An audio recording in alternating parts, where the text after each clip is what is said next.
17절 다시 보십시다. 아브라함은 시험을 받을 때에 믿음으로 이삭을 드렸으니 그는 약속들을 받은 자로 돼 그 외아들을 드렸느니라. 그렇게 말씀합니다.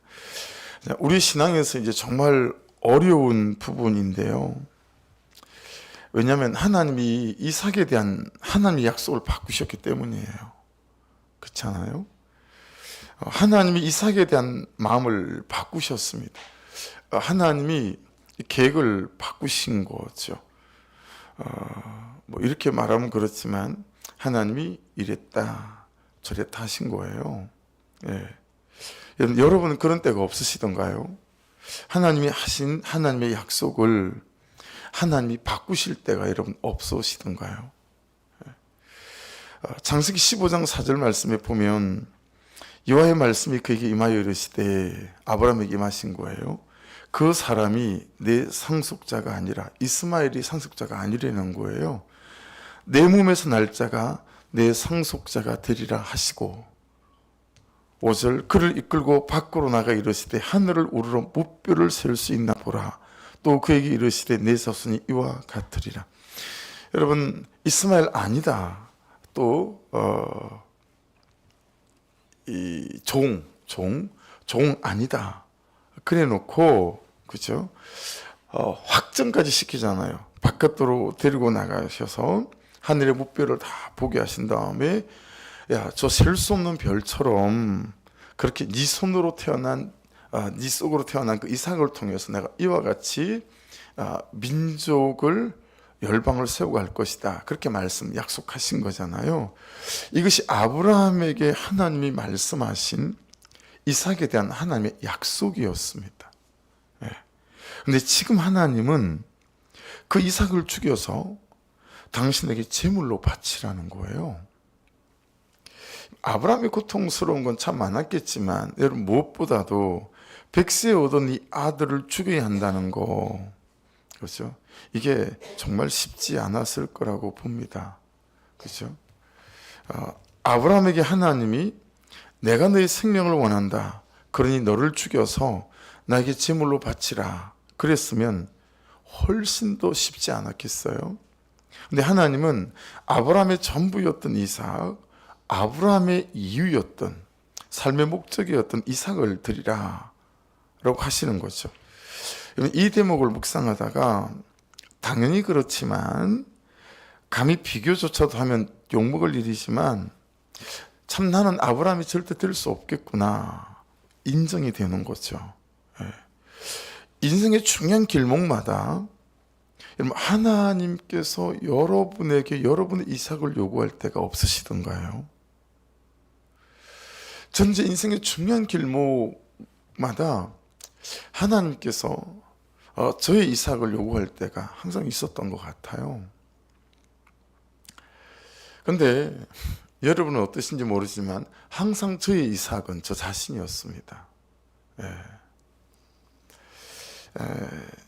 어린 나이이지만 19살, 20살일 때 이제 사업을 시작해서 일도 잘 되고 돈도 잘 벌리고, 근데 주일 아침 목사님이 설교를 하시는데 당신은 구원 받았습니까? 라고 하는, 그게 설교의 첫 시작이었어요. 당신은 구원 받았습니까? 그 말씀에 사무실 문을 닫고 금식을 시작할 수밖에 없었어요. 왜냐하면 기억도 안 날 때부터 교회를 다녔는데 저는 그 시간 그때 죽으면 천국에서는 뜰 확신이 없었습니다. 근데 그날 그 목사님이 제 가슴을 찔렀던 거죠.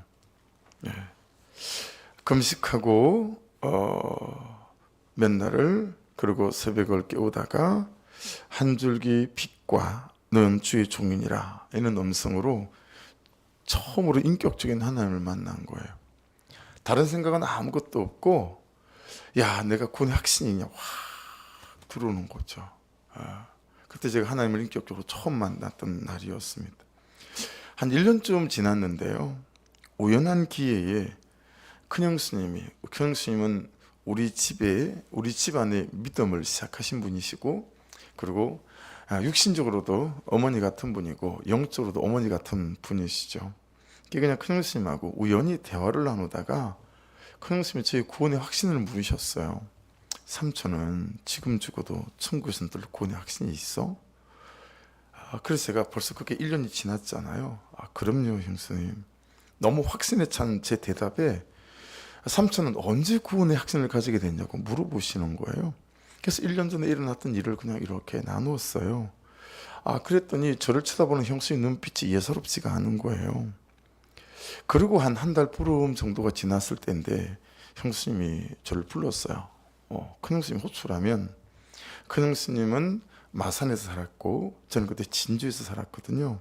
그래서 이제 또 제가 일하는 현장은 창원 소답동이었어요. 그래서 창원에서 일하고 주말은 이제 진주로 내려가서 이제 교회를 섬기고 막 이럴 때였으니까요. 그래서 그냥 내려가는 길에 형수님 집에 들렸죠. 그랬더니 앞뒤 다 잘라내고 느닷없이 한신하는 말씀이, 삼촌이 신학을 해야 될지도 모르겠다고 기도 한번 해보라고 그러시는 거예요. 이렇게 말을 했으면 제가 여러분 좀 덜 당황스러웠을 텐데, 그냥 삼촌은 신학을 해야 된다 이렇게 말씀하시는 거예요. 그래서 제가 너무 어이가 없었어요. 그 이야기를 듣자마자 형수님 무슨 그런 말도 안 되는 말씀을 하시냐고 그랬더니, 저하고 한 달 보름 전에 그 이야기를 나누고 난 뒤에 교회에서 새벽을 깨우는 기도하시는 집사님, 권사님 7분한테 제 기도 제목을 부탁을 했다는 거예요. 그 40일 작정 기도를 7분이 하셨다라는 거예요. 근데 똑같은 이사야 말씀을 받고 똑같은 환상을 보고 똑같은 감동을 받았다고. 여러분 저는 고신적 장로교회에서 컸습니다. 기억도 안 날 때부터. 그래서 우리는 말씀하지. 여러분 세례도 저는 고신적 장로교회에서 받았거든요. 무엇을 들었네, 무엇을 봤네 이런 말을 못합니다. 못하게 합니다. 고신적 장로교회에서는 그냥 오로지 그냥 말씀이에요. 그리고 형수님이 지금 다니는 교회도 제가 세례받았던 고신적 장로교회였었어요. 제가 거기 있다가 졸업부가 끝난 거 서울 올라왔다가, 그리고 이제 저는 진주에서 성결교회를 다니고 있었고, 새로 이제 시작한 교회는 형수님은 여전히 고신적 장로교회 마산 신강교회였거든요. 제가 세례받은 교회니까. 그러니까 그런 얘기를 우리가 함부로 나누질 못해요. 봤네, 들었네 이런 말을 입에 잘 담질 않아요. 고신적 장로교회에는. 근데 그런 말씀을 하시는 거죠. 그래서 제가, 형수님 하나님이 저에게 신학시킬 계획이 있으시면 저에게 직접 말씀하시라고 하세요. 그러고는 화를 내고 자리를 박차고 나와버렸어요. 두 가지 때문에 그랬어요. 첫째는 전 자격이 안 되는 사람이라고 생각했습니다. 여전히 그런 생각이 없는 건 아니지만 적어도 나 같은 사람은 목사가 되면 안 된다고 생각했습니다. 두 번째는 목사로 산다는 거 그냥 싫었어요. 그냥 싫었어요. 하고 싶은 것도 많고 되고 싶은 것도 많고. 여러분 제가 이제 목회를 하니까 이렇게 그냥 22살 이후는 잘 그려본 적이 없어요. 그렇지만 전 노는 걸 엄청 좋아합니다. 전 낚시도 엄청 좋아하고요. 민물 낚시, 바다 낚시. 전 안 가본 우리나라 산이 거의 없습니다. 등산 좋아해가지고. 노는 거 엄청 좋아합니다. 스키 타는 것도 좋아하고요. 스킨스쿠버도 좋아하고요. 돈 벌고 다 그러고 다니니까 얼마나 좋은지. 그냥 목사 되는 게 그냥 싫었어요. 하고 싶지 않았고 되고 싶은 것도 많고 하고 싶은 것도 많고. 근데 무슨 신학. 형수님 집을 나가면서 여러분 제가 귀를 씻었다니까요. 그냥 안 들은 걸로 하려고. 그냥 그러고 나간 거예요. 그때부터 여러분 제 새벽 기도, 19살에 술 만나고 난 뒤로 새벽 예배는 계속 다녔으니까 새벽 기도 제목이 이제 핵심적인 기도 제목이 바뀌었어요. 그게 뭐냐면 본격적으로 좋은 장로님 되겠다고. 하나님 저 좋은 장로님 되겠습니다. 정말 교회를 세우고 그냥 목사님 딱 옆에서 목사님 돕는 동역자로 일생을 둘도 없는 그런 동역자가 될 테니까 하나님 이상한 소리 하지 마시고 저 좋은 장로 되게 도와주십시오. 새벽마다 이 기도 제목부터 기도를 하는 거예요. 근데 여러분 그럴수록 부담이 오는 거 있죠. 그냥 생각도 안 했던 게 먼지만한 부담이 되더니 이 부담이 조금씩 커지는 거예요. 그러더니 이제 나중에는 가슴을 이렇게 짓누르는 거예요.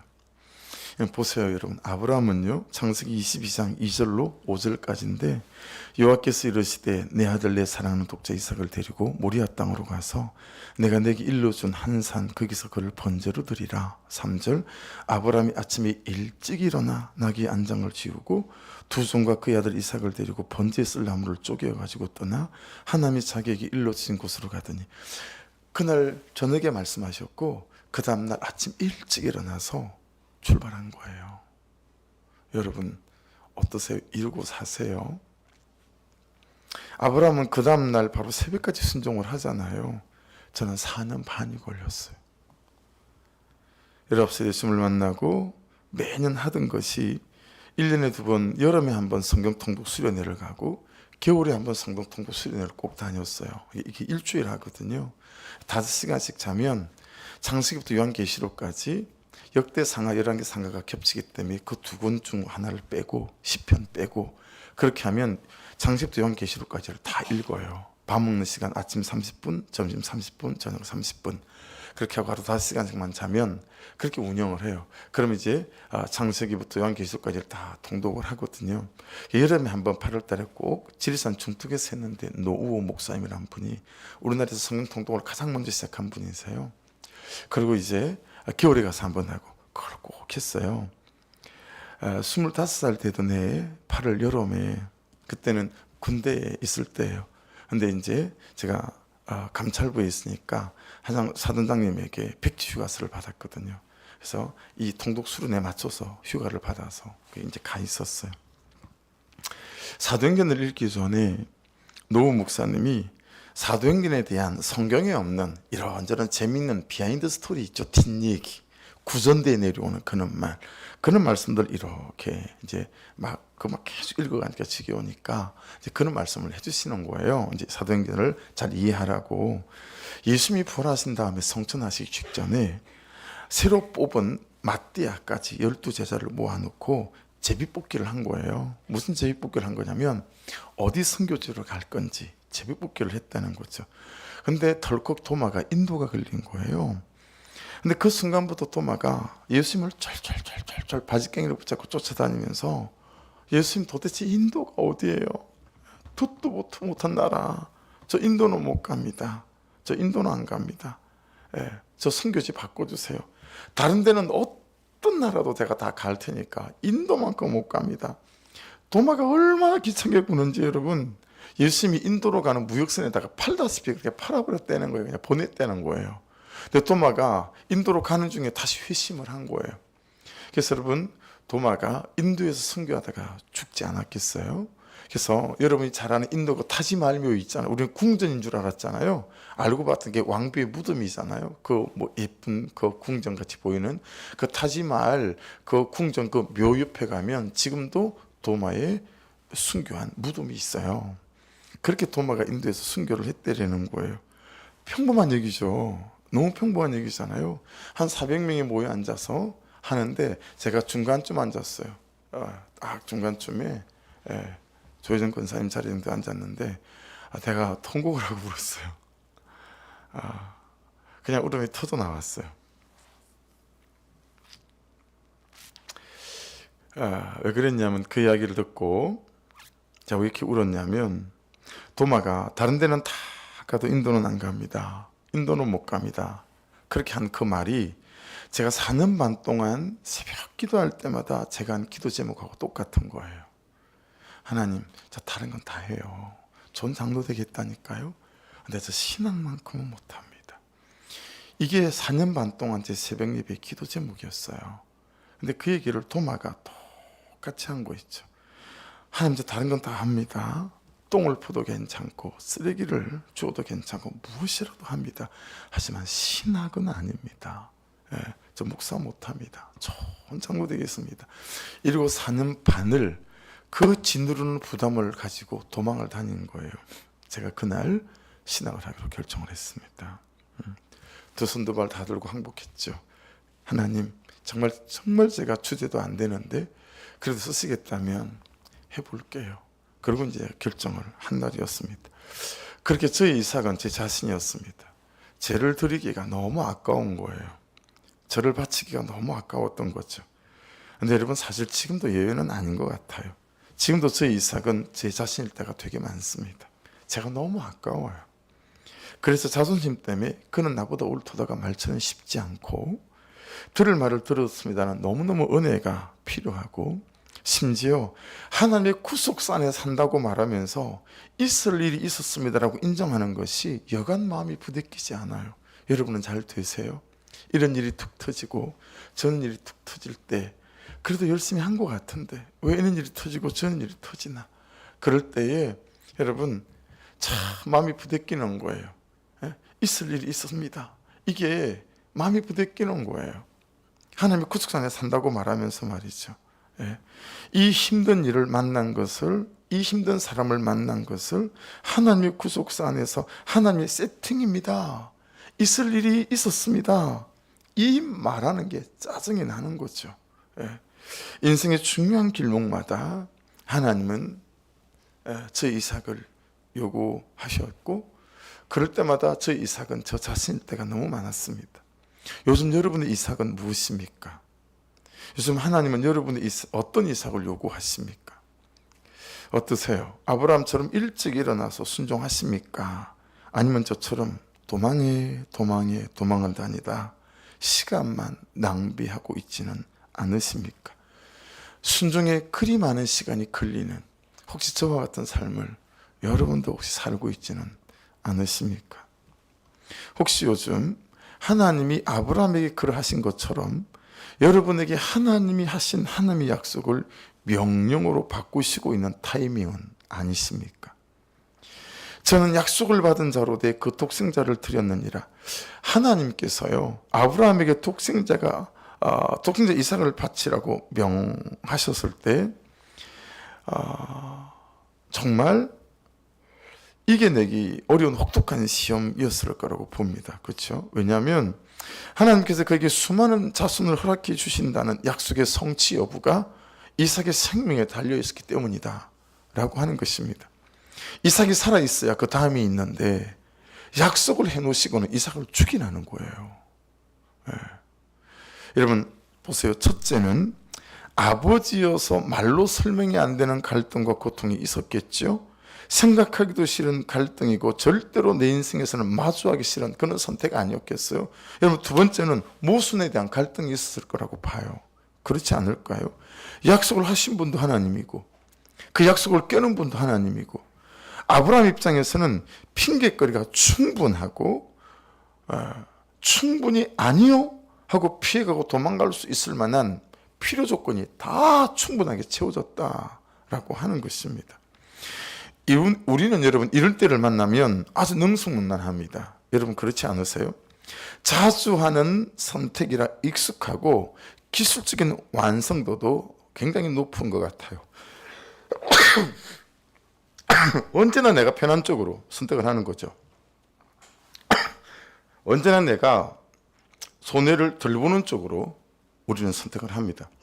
여러분 18절을 다시 보시겠어요? 오늘 말씀 18절 묵상 성경 말씀이나 키트책을 보십시오. 그에게 이미 말씀하시기를 내 자손이라 칭할 자는 이삭으로 말미암으리라 하셨으니, 이삭을 통해서 모든 민족을 시작하겠다는 것은 약속이지요. 그렇죠? 이삭을 드리라는 것은 명령입니다. 얼마나 크다는 모순입니까? 그렇지 않아요? 근데 아브라함은 저는 약속을 받은 자로 돼 그 독생자를 드렸느니라 그렇게 말씀합니다. 이삭을 드려요. 여러분 이러한 모순을 제거하는 일은 기억하십시오. 여러분의 일도 아니고 아브라함의 일도 아닙니다. 그것은 하나님이 하실 하나님의 일이다 라고 하는 것입니다. 결국은 보세요. 여러분 저를 보세요. 결국은 하나님을 믿는 믿음이에요. 그렇죠?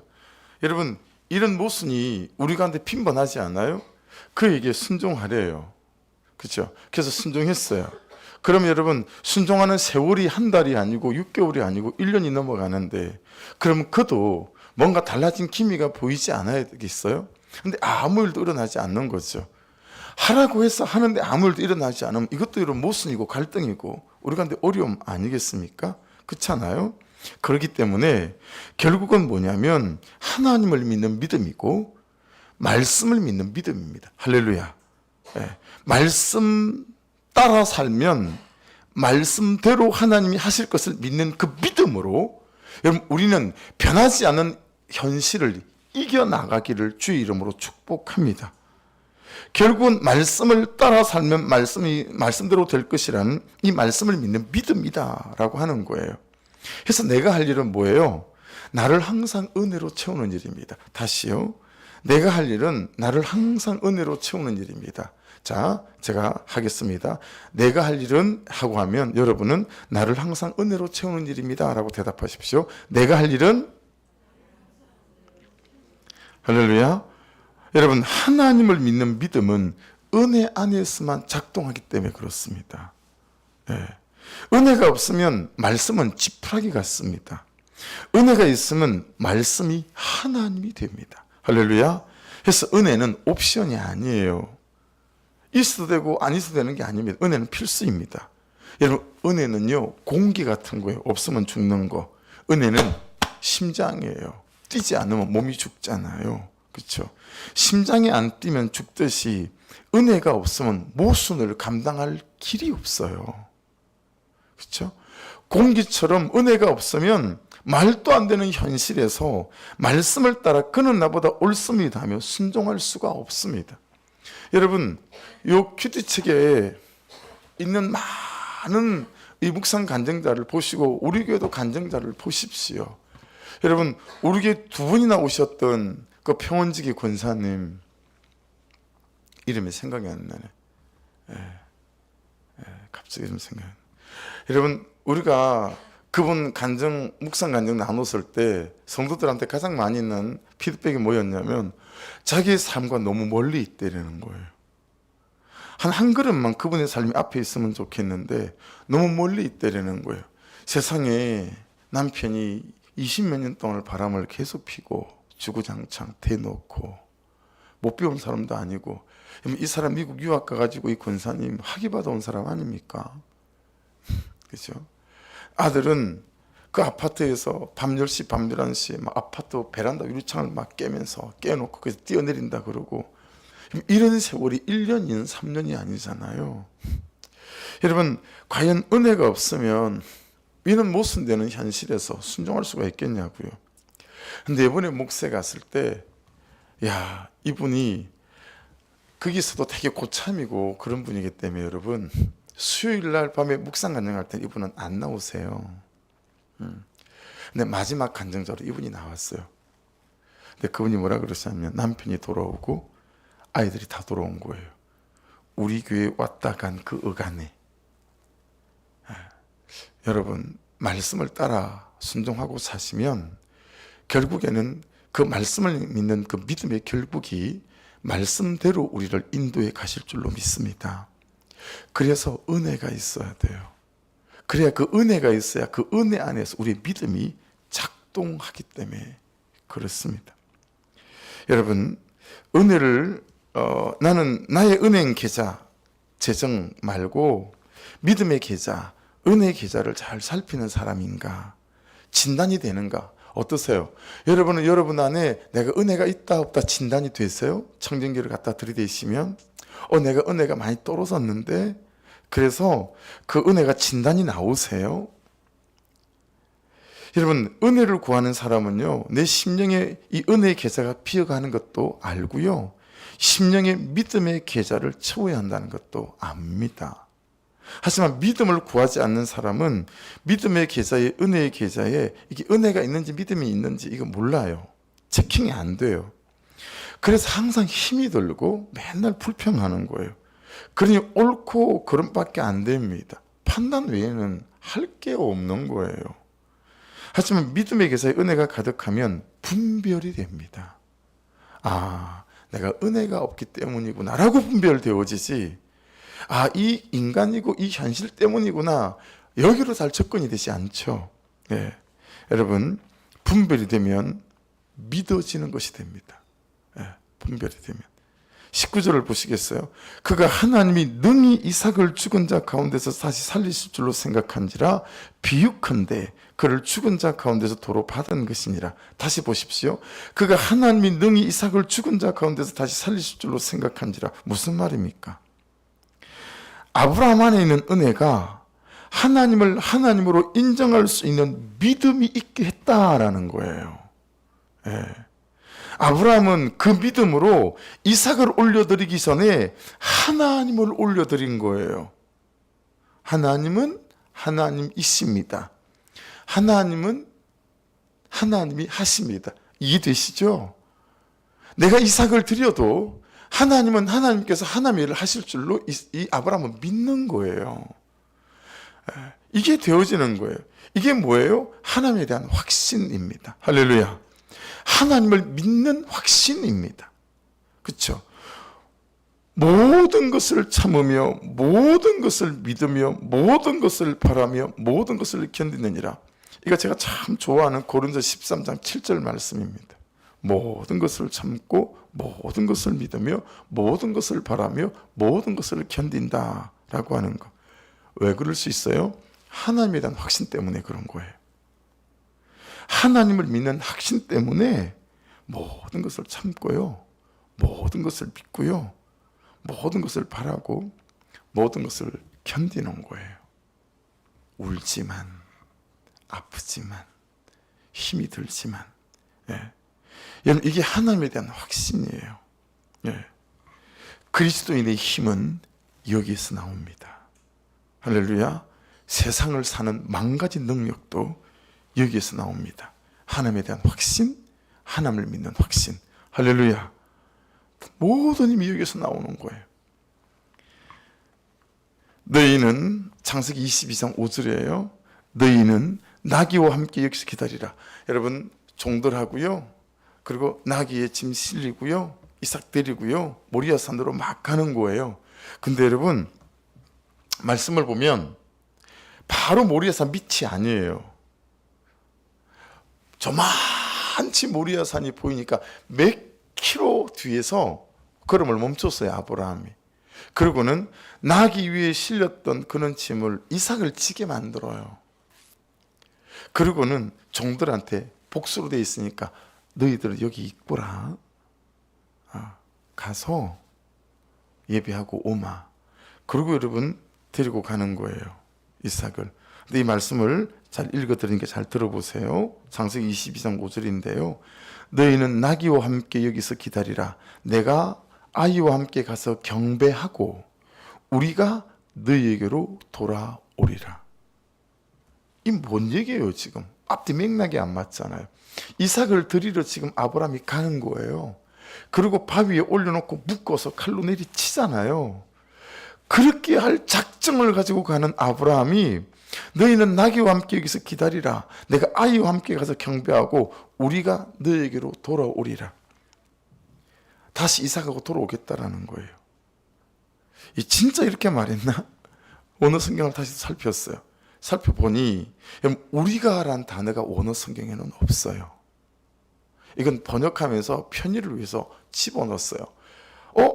그럼 이게 좀 말이 달라지는데, 너희는 나귀와 함께 있어 기다리라. 내가 아이와 함께 가서 경배하고 너희에게로 돌아오리라. 우리가 빠져버리면 이게 좀 그렇잖아요. 그래서 원 하나를 다시 단어를 살피다가 돌아오리라, 이게 슈브라는 단어인 거죠. 이 단어에 여러분, 내가 다시 이 아들과 함께 돌아오겠다는 단어가 포함되어져 있는 거 있죠. 그러니까 우리가 넣어놓은 게 맞아요. 맞습니다. 여러분, 전 이렇게 이 구절에 이렇게 제목을 붙였어요. 아브라함의 찬란한 확신. 오늘 설교 제목이기도 해요. 아브라함의 찬란한 확신. 제가 가슴이 너무 뜨거워지는 거 있죠. 와, 아브라함에게 이런 찬란한 확신이 있었구나. 여러분, 아브라함에게 있는 하나님에 대한 찬란한 확신이 정말 저와 여러분의 확신 되기를 주의 이름으로 축복합니다. 이 아브라함에게 찬란한 하나님에 대한 확신이 있는 거예요. 19절 비유컨대 하반절이에요. 그를 죽은 자 가운데서 도로 받은 것이니라. 그를 죽은 자 가운데서 도로 받은 것이니라. 여러분, 아브라함은 진짜로 이삭을 죽일 작정으로 갔어요. 근데 죽이면 하나님께서 다시 그의 순종을 보고 살려서 주실 줄로 아브라함이 믿었다라고 하는 거예요. 여러분, 한 번도 그 생각을 해본 적이 없는데 이 말씀을 이렇게 오후에 들여다보다가 퍼뜩 깨달아지는 것이, 야, 이게 십자가에서 일어난 일이구나. 그게 깨달아지는 거 있죠. 여러분, 그 십자가에서 일어난 일 아닙니까? 할렐루야. 아, 모리아산 사건이 악을 골짜기 십자가 사건이구나. 십자가의 부활을 말하는 거구나. 여러분, 말씀을 따라 죽으면 말씀을 따라 살아납니다. 할렐루야. 십자가 지는 적용을 하라고 하니까 그렇게 힘들어들 하세요. 뒤에 뭐가 있기 때문입니까? 부활이 있기 때문입니다. 할렐루야. 부활이 있기 때문에 우리는 십자가를 지는 적용을 하는 겁니다. 내 죄를 보라고 하니까 그렇게 힘들어들 하십니다. 뒤에 뭐가 있기 때문입니까? 나를 살리고 그를 살리고 가정을 살리는 부활이 있기 때문입니다. 십자가에서 죄를 보고 인정하고 드리면 죽은 내가 부활합니다. 죽은 관계가 부활합니다. 죽은 가정이 부활할 줄로 믿습니다. 할렐루야. 그러니 해석이 싹 다 되지 않아요? 그러니 우리가 가는 이 길이 맞지 않습니까? 할렐루야. 맞아요. 십자가 지는 사건 뒤에, 아니 십자가 지는 사건이 있어야 부활을 경험하는 거예요. 그래서 우리는 살아계신 하나님만 보고 이 걸음을 걸어가는 것이고, 그래서 우리는 내 집만 보고 이 걸음을 걸어가는 것입니다. 우리는 죽자고 십자가 지는 적용을 하는 것이 아니고 살자고 십자가 지는 적용을 하는 것입니다. 할렐루야. 따라하십시다. 나는 죽자고 십자가 지는 적용을 하는 것이 아니고 살자고 십자가 지는 적용을 하는 것이다. 맞습니까? 여러분 동의하십니까? 아멘이시지요? 예. 목자들은 정말 목원들한테 이걸 그렇게 가르쳐 주십시오. 예. 우리는 죽자고 내 죄를 보는 게 아니고요, 살자고 살리자고 내 죄를 보는 거예요. 예. 그리 생각하면 내 죄 보는 게 하나도 어려운 게 아니잖아요. 그렇죠? 그래서 여러분 19절을 메시지 바이블은 이렇게 풀어서 해석을 했어요. 잘 들어보세요. 믿음으로 아브라함은 시험을 받을 때 이삭을 하나님께 다시 올려드렸습니다. 그는 약속을 받은 자신의 외아들을 얻을 때와 마찬가지로 믿음으로 돌려드렸습니다. 저를 보시겠어요? 여러분이 여러분 겁니까? 하나님께 돌려드리세요. 여러분의 삶은, 인생은, 존재는 여러분 것입니까? 하나님께 돌려드리십시오. 여러분의 시간과 재정과 어떤 것 중에 여러분께 도대체 뭐가 있으시죠? 하나님께 돌려드리십시오. 지금 아브라함이 이삭을 그렇게 돌려드렸다는 거예요. 특별히 여러분 자신을 하나님께 돌려드리시기를 주의 이름으로 축복합니다. 무슨 말이죠? 아브라함은 이삭을 올려드리기 전에 제일 처음에 하나님을 올려드렸고, 두 번째는 아브라함 자신을 먼저 올려드린 거예요. 이해되시죠? 하나님, 제 모든 것이 하나님의 것입니다. 이 이삭마저도 그게 되었기에 이삭을 드릴 수 있었던 거예요. 여러분과 저는 내 자신이 너무 아까워요. 여러분은 너무 아까워하세요. 그래서 자기 죄를 보면 내 평안이 조금만 빼앗겨도 견딜 수가 없는 거예요. 예.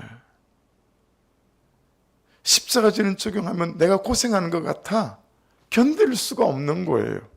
그래서 그 복음이 싫다라는 거예요. 여러분, 이 복음이 부활의 복음이에요. 이 복음이 나를 살리고 모두를 살리는 부활의 복음인 줄로 믿습니다. 아브라함은요, 이삭을 올려주기에 하나님 되심을 먼저 올려드렸고, 그리고 자기 자신을 먼저 올려드려요. 하나님 맞아요. 모든 것이 하나님의 것이에요. 그러고 나니 여러분, 이삭 올려드리는 거 되어지는 거예요. 이삭을 주신 이 약속이, 이삭을 통해서 하시겠다는 그 약속이 저를 향한 저 약속이 아니라 그 약속도 하나님의 것이었군요. 이게 되어지는 거죠. 그 약속을 제 것처럼 생각하고, 그 약속을 제 것처럼 쓰고, 그 약속을 제 것처럼 가지고 다닌 것을 회개합니다. 저도 하나님의 것이고, 이 약속도 하나님의 것이고, 이 이삭도 하나님의 것입니다. 할렐루야. 이게 완전히 차원이 다른 거예요. 그렇죠? 더 높은 부르심, 그때나 지금이나 똑같은 더 높은 부르심이죠. 근데 그때 저는 그 더 높은 부르심을 저를 위해 쓴 거예요. 그러나 지금 더 높은 부르심은 저는 하나님을 위해서 쓰려고 하는 거죠. 똑같은 슬로건과 사명이라도 완전히 달라진 인생을 만들어 놓습니다. 저를 받으소서, 이 약속을 받으소서.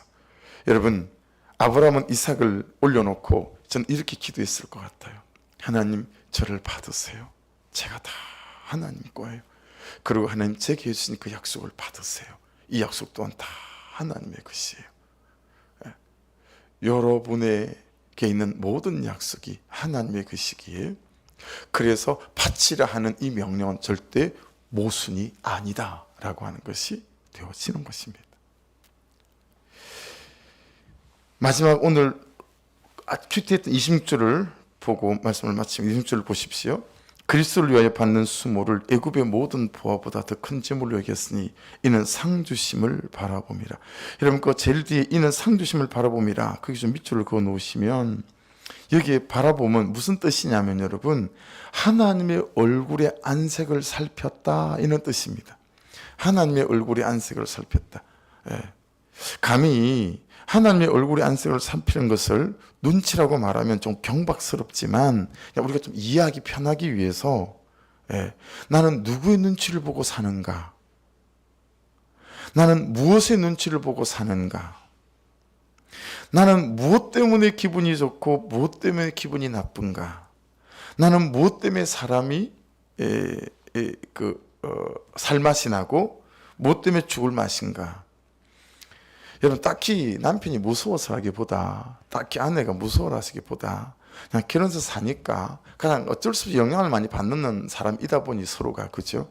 그냥 아내 눈치가 봐지잖아요. 남편 눈치가 봐지고 얼굴빛이 어떤가 또, 그죠? 안 그렇습니까? 그렇거나 말거나 뭐 지가 기분이 나쁘든가 말든가 뭐 관계 없습니까? 내 눈치가 봐지던데요. 아내 안색이 봐지잖아요. 그리고 아내 안색이 불편한 것 같으면 왜 저러지? 그리고 바로 생각하자, 내가 뭐 잘못했나? 여러분 그러지 않으세요? 아내는 저를 보고, 그죠? 제 안색을 살피고, 나는 또 아내 안색을 살피고, 뭐 같이 있는 사람이고 영향을 받으니까 그럴 수밖에 없지 않겠어요? 사원은 사장님 얼굴의 안색을 살필 수밖에 없고, 그죠? 요즘 사장님들도 사원의 안색을 많이 살피잖아요. 옛날 같지 않아가지고, 그렇죠? 그러니까 여러분 하나님 눈치를 살피냐고요. 하나님 눈치 보세요. 하나님 얼굴의 안색이 어떤가? 여러분, 그래서 하나님 얼굴 안색이 좋아서 막 살맛이 되고, 하나님 얼굴이 좀 안색이 안 좋으셔서 왜 그러시지? 그리고 막 신경이 쓰이고, 여러분 그러십니까? 말씀 묵상하면서 그런 생각을 했어요. 참 내 믿음이나 내 신앙이 겨울 처마 끝에 달린 고드름 같다, 이는 묵상이 되더라고요. 해가 뜨면 언제 처마 곁에 고드름이 달려있나 싶게 고드름이 녹아버리고 떨어져 버리는 이 고드름처럼, 그냥 잘 믿는 것 같다고도 현실만 만나면, 그냥 마음에 안 드는 사람만 만나면, 그냥 힘이 드는 어떤 사건만 만나면, 조금 불편해지면, 조금 무거워지면 그냥 녹아버리고 떨어져 버리는 고드름 같은 내 믿음, 내 신앙. 이는 상주심을 바라봄이라. 계속 내 눈이 하나님의 얼굴 안색에 고정이 되어 있다, 이런 뜻이거든요. 계속 내 눈이 하나님의 안색 살피는, 거기에 내 눈이 시선이 고정되어 있다라는 거예요. 나는 나의 시선이, 마음이 어디에 고정이 되어져 있는가 라고 말씀은 우리에게 묻는 거다라고 하는 것입니다. 그래서 여러분 바라봄 있죠. 바라봄, 동그라미를 치세요. 바라봄. 그리고 아페 블레펜이라고 썼어요. 아페 블레펜. 그리고 그 뜻을 설명을 드릴게요. 여러분 조각을 만드는 조각가가요, 사람을 조각을 했는데 이 조각가가 다른 부위는 보통 사람하고 똑같은데 유독 키만 5배를 크게 만들어 온 거예요. 그렇게 조각을 한 거예요. 여러분, 그럼 이 조각가가 자신의 이 조각에서 무엇에 사람들의 시선을 집중시키고 싶었던 거죠? 기 아니겠어요, 그죠? 자, 이 기를 쳐다보십시오. 이 조각에서 내가 지금 중요하게 생각하는 것은 이 기입니다. 이 기를 잘 보세요. 이런 뜻 아니겠어요, 그죠? 그래서 기를 크게 만든 거 아니겠습니까? 거기에 사람들의 시선을 집중시키고 싶었던 거예요. 그래서 여러분, 이 바라봄 아페블레펜이란 이 단어는요, 보세요. 저를 보세요. 한 대상으로부터 다른 대상으로 내 눈길을 돌리는 것이란 뜻을 갖고 있습니다. 한 어떤 대상으로부터 한 어떤 대상으로 내 눈길을 돌리는 것. 내가 이걸 쳐다봤어요. 근데 블레브레펜은 다른 걸 쳐다보기 시작하는 거죠. 그러니까 이게 아브라함이 그랬다라는 거예요. 이삭을 바라보는 시선에서 하나님을 바라보는 시선으로 내 시선을 돌렸다라는 거죠. 여러분, 오늘 새벽 말씀과 큐티와 같이 연동해서 생각해 보세요. 연결해서. 여러분, 여전히 우리의 시선이 참 여기에 현실에 이 세상에 꽂혀 있다면 여러분, 이 말씀을 붙잡고 살아가는 우리의 삶이 가능하겠습니까? 지구에 온 손님으로 살아갈 수 있을까요? 어렵지 않겠어요? 오늘 말씀은 우리가 지구에 온 손님이라는데, 하나님 나라에서, 그리고 다시 하나님 나라로 가야 될 사람이라는데 우리는 거기는 시선이 없고 여기밖에 시선이 없는 거예요. 그러니 하나님을 바라보면 안 되는 거죠. 그러니 지금 말씀은 우리에게 이제 바라보던 것에서 이제 하나님을 바라보는 삶으로, 세상을 바라보던 시선에서 말씀을 바라보는 시선으로 너의 시선을 이제 바꿔야 되지 않겠니? 라고 말씀하고 계신 거죠. 여러분, 그리고 보면 생각해 보세요. 사단이 이런저런 것을 통하여 나의 시선을 다 빼앗아가고 있구나. 이게 너무 깨달아지는 거 있죠. 휴대폰. 진짜 이거 교회적으로 한번 참 어떤 퍼포먼스를 한번 해야 되겠다. 여러분, 일주일간 우리가 휴대폰을 전부 다 끄고 살거나 두고 살거나 이러면 안 사라질까요? 못 살까요? 그 연락 안 받는 것 때문에 어려워질까요? 휴대폰에도 카톡은 다 되잖아요. 교회에다가 금고 하나 만들어가지고 그래서 집어넣고 잠가버리는 거죠. 저만 비밀번호 알고. 그거 한번 해보면 안 될까요? 가만가만을 못합니까? 확실히 저보다 똑똑한 한결이 아빠답습니다. 저는 적어도 한결이가 한 도시는 먹여 살리지 않을까, 그런 사람이 될 거라고 생각하는데, 자, 여러분, 너무 이해되지 않으세요? 우리 시선이 너무 뺏기고 있어요. 하나님을 바라보지 못하는 쪽에. 그렇죠? 그러니까 하나님을 볼 틈이 없어요. 하나님의 안색을 살필 틈이 없다니까요. 핸드폰 안색을 살피시느라. 핸드폰은 잘 계신가? 핸드폰이 배가 고프진 않으신가? 오늘 뭐가 불편하신가? 어제 잠은 잘 주무셨는가? 막 그래서 맨날 이놈 핸드폰을 그냥 살피시는 거예요. 할렐루야. 하나님 외에 핸드폰 신을 섬기시는 여러분들이시여, 기전에 하나님의 음성이 들려요. 너는 안 그러냐? 뭐 이렇게.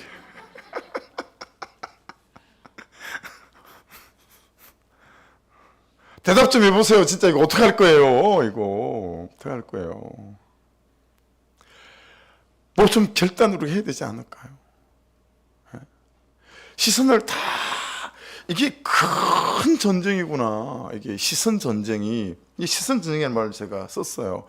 이 시선 전쟁이 진짜 큰 전쟁이구나. 이게 하나님의 이 얼굴을 살펴야 될 우리의 시선이, 우리의 믿음이, 신앙생활이 딴 것만 살피고 있는 거예요. 다른 것 보느라고 하나님의 시선과 얼굴을 살필 틈이 없는 거죠.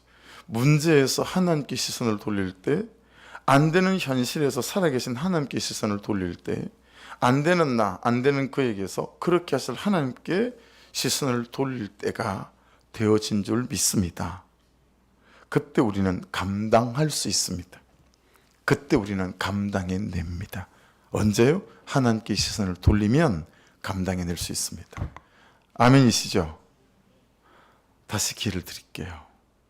그때 우리는 감당할 수 있습니다. 그러면 아멘을 하시고, 감당해냅니다. 그래도 아멘을 하셔야 됩니다.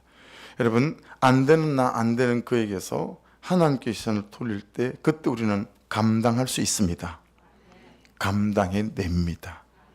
할렐루야. 일이 안 되는 나 자신도 감당해낼 수 있고 현실도 감당해낼 수 있고 그 사람도 감당해낼 수 있습니다. 그러니 하나님을 깨끗하게 바라봐야 됩니다. 모세가 그래서 자신의 본분인 출애굽을 잘 감당해낼 수 있었습니다. 믿음은요, 현실 도피가 아니라 이 땅에서 하나님께서 부여해 주신 사명에 대해서 더욱 최선을 다하는 것인 줄로 믿습니다. 그 일이 언제 되냐면 하나님께 내 시선을 두고 그분의 얼굴을 살필 때, 그때 되어지는 일입니다. 하나님 올려드리고 나도 하나님 겁니다. 올려드리고 저와 여러분의 모든 이삭도 올려드리는 이삭 되기를 주의 이름으로 축복합니다. 기도하겠습니다.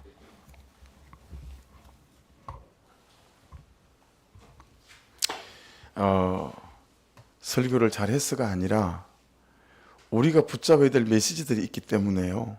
목원들에게 또 아는 목자들에게, 청년의 목자들에게 오늘 설교를 꼭 2번 이상은 들을 수 있도록 그렇게 사모님 해주시고, 목자들도 목원들에게 이 설교 영상의 편집본이 뜨면 꼭 따로 목장 단독방에 보내지 마시고 목원들에게 따로 보내셔서 여러분 2번 이상 듣게 하시고 피드백을 꼭 나눠주시는 거 이분도 적용을 좀 잘 해주셨으면 좋겠습니다. 할렐루야. 기도하겠습니다. 기도 같이 좀 하고요. 그러고 난 다음에 뿌리 목장 그대로 뿌리 목장하고 땅밟기 갈 수 있는 분들만 저랑 땅밟기 가면 됩니다. 아시겠죠? 그래서 같이 가시고 그 다음에 할렐루야 땅밟기 갈 분들 저기 다 있습니다. 다른 다 있으니까 이렇게 그래서 땅밟기, 그래서 목자들은 뿌리 목장 하시기 바랍니다. 아시겠죠? 아멘이십니다. 제가 여러분들 아멘까지 다 했습니다. 아멘이십니다. 자, 우리 같이 한번 기도하자. 말씀 붙잡고 같이 한번 기도합시다. 말씀 붙잡고 조목조목 좀 몇 가지로 한 가지로만 기도할게요. 기도하고 또 성경 이전을 위해서 기도하겠습니다. 우리 주여 한번 부르고 기도할 때 하나님 정말 내 시선이 하나님께로 시선이 옮겨질 수 있도록 은혜를 부어 주시옵소서.